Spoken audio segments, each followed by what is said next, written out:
เนาะหลังจากหันขึ้นพี่น้องเอ้ยนับเบิ่งป้าเขาก่อน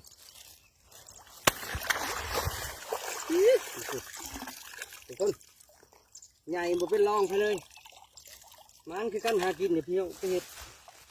นี่ปลากระบอกเขา1 2 3 4 5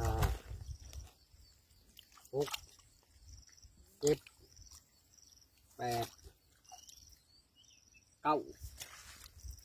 10 11 12 13 14 15 16โตก็กระบอกไปหน่อย17ก็กระบอกปีนจะผลป้า17 18โตแหงนี่ปีนนี่พี่น้องนะโตบนับดอกกับตัวน้องไอ้โมนี่จะไปเสื่อมน้ำตัวหนึ่งไปเชื่อมน้ำทุกคนเลยนี่แหละผลงานมือนี่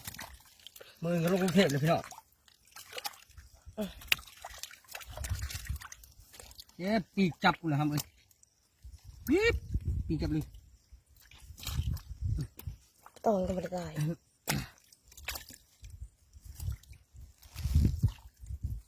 เก็บปลาพี่น้อง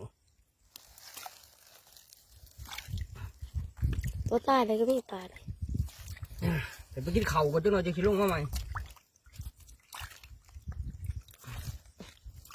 ไอ้ปิงกระเสื่อมอะไร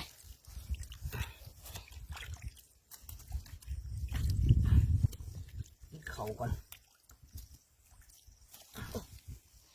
ไม่รอไม่ได้ลูกหลานปลาหนีเลยเนี่ยโว้ยปิ้ง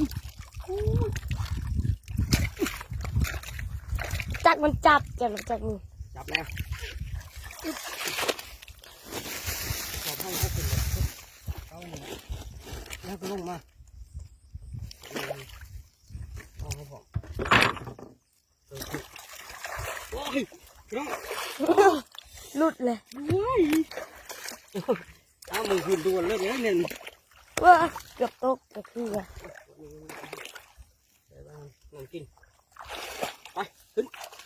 ไปลงตกมาพยายามช่วยครับมาก่อนชิมก่อนดก